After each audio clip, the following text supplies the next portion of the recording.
Hello and welcome to the Themes for Design presentation at the 12D Model Tech Forum. I know a lot of you have been waiting to get into more detail about the themes and how to set them up and how to incorporate them into your custom setups, and I'm pleased to tell you that that's what I'm going to be running through today. The agenda for today's presentation, the first off is the design theme itself. Next we're going to go through loading themes, and then workspaces and images and how they work and how they're incorporated to themes in the background, and also incorporating the themes into your custom setups within 12D Model. I'm Dylan Rell, I'm the Regional Sales Manager for 12D New Zealand Limited. This presentation is going to be a follow-up to the one I did on the main stage about the themes and all of the background as to why and how we put the themes together, but I am going to share a couple of slides that I showed on that other presentation. Why themes? Well, efficiencies are about workflow and processes, and we were wondering thinking about how we could get those incorporated into 12D Model, and we came up with a couple of questions. Could we split 12D Model into different disciplines and specific workflows? The disciplines would need to be switched on the fly if somebody was going over from doing some roading design to water design and so on and so forth. And what about those hardcore users who want to see absolutely everything inside 12D all the time? Now 12D Model will ship with 9 pre-installed themes. Those are going to be Classics, Standard Design, Survey Water, 12D Field, CAD, BIM and TIN. As you can imagine, there's been a great deal of thought and consideration of the themes and the content within the themes in the background by pretty much a dedicated team of people who are very good users of 12D Model, but also have a lot of experience within the disciplines and industry that these themes are based on. But as I say, we're going to be concentrating on the design theme itself today. The design theme is the largest of all the themes, and that's really no surprise because it comes as a result of all of the different options and variations for design inside 12D, being roading and earthworks and track and rail, and all of those options that you may or may not be familiar with. Now, we're really confident that the theme order that we've come up with will result in easier location of these options, and more importantly, it'll be easier navigation for new users to 12D Model who aren't familiar with all of those options and variations. If we look at a simplified design workflow, ignoring the fact whether it's road or rail or whatnot, they all follow pretty much the same workflow. First up is reference geometry, where you're doing the horizontal and vertical positioning of your design. And then next you do design profiles or shapes, MTF creation where those shapes are going to be applied and when, and then you will apply that MTF file to your reference geometry to actually create the model itself. Then you'd have a lot of associated functionality which have traditionally been stored underneath the roads menu inside 12D Model. Pavement creation for all of your subsurface modeling and your BIM objects, and then finally reporting and volumes would be essentially the finished part of that process. So the design theme menu has been set up with these workflows in mind. In fact, they're created to follow this workflow. So if we have a look at the main part of the design theme, we've got super alignments and templates and snippets, and you see those follow those 7 main steps of the design workflow that I detailed just briefly before. And all of the sub-menus underneath those main menus have been rearranged to follow the sub-workflow of super alignments or applies or road or pavements and etc. And if we do a little bit more of a deep dive into these top level menus, you'll see that the top level menus then follow on with a logical sub-workflow as you'd be going through, in this case, super alignment creation and design within 12D Model. Next, that's followed by the templates in the next step, and the shapes and the profiles can also be created via snippets, so that's part and parcel of the next step in the efficient workflow. We've got our MTFs, they've been rearranged to make more sense and be easier to navigate, and similarly with the apply. And then once we're jumping through to those associated functions, these will be all of the non-strictly road design functions in 12D, but they are much, much easier to find than what they may have been in the past.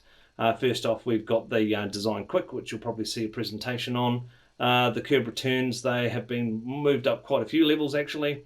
And then widening special chainages, road tools, overland, vehicle path, under that roads submenu.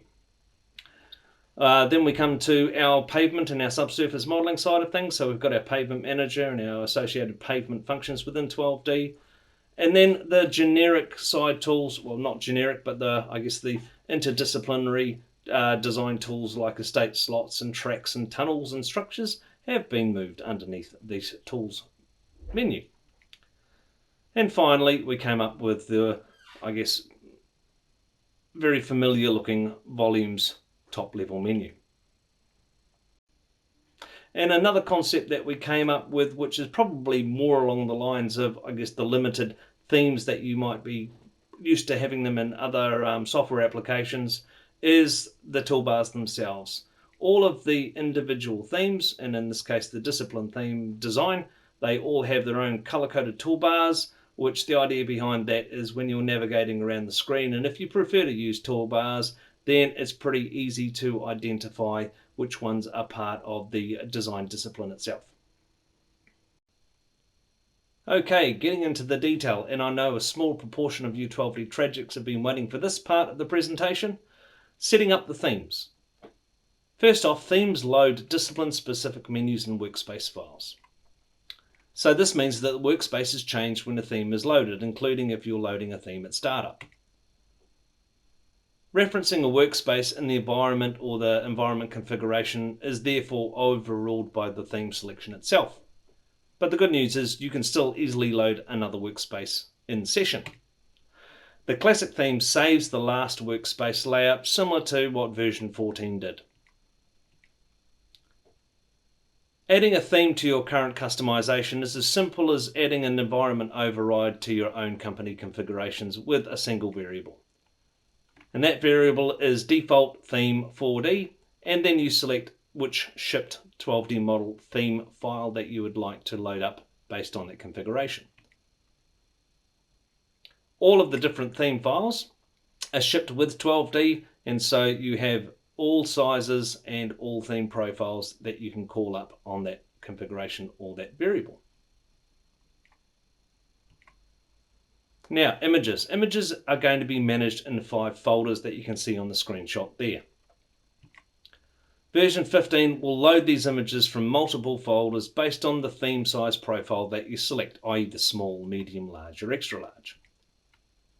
Users, you guys, can move all your historical custom icon files into the 16 by 16 folder, and 12D will just load those up for your workspaces and your toolbars as it's always done.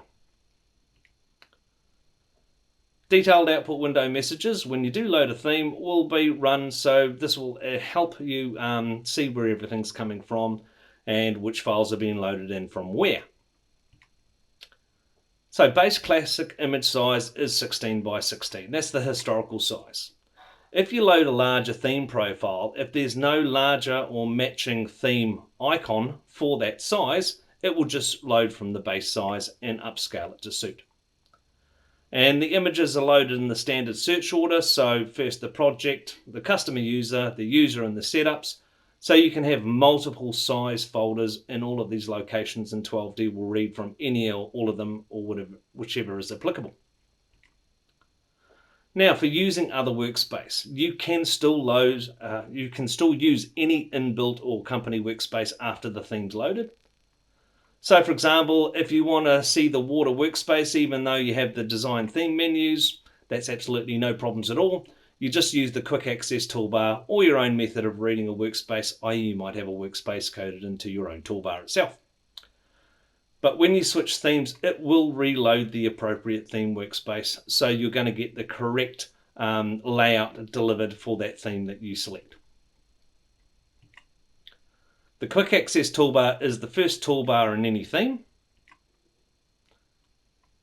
And you can single click on that quick access icon to load either from the normal search path, the project, the setups, or the user. Now, if you click and hold on that last button on the quick access toolbar, you'll get access to either loading a custom theme, or you'll see all of the other workspaces for the different themes that are installed with 12D available on that toolbar. So summary, themes are about workflow and efficiency.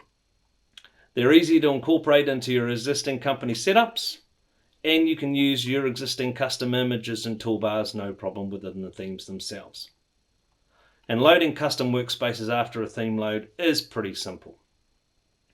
And we all know that efficiencies, you make things faster, that's all about beating the project clock. I hope you enjoy exploring the version 15 themes, and any feedback is always welcome.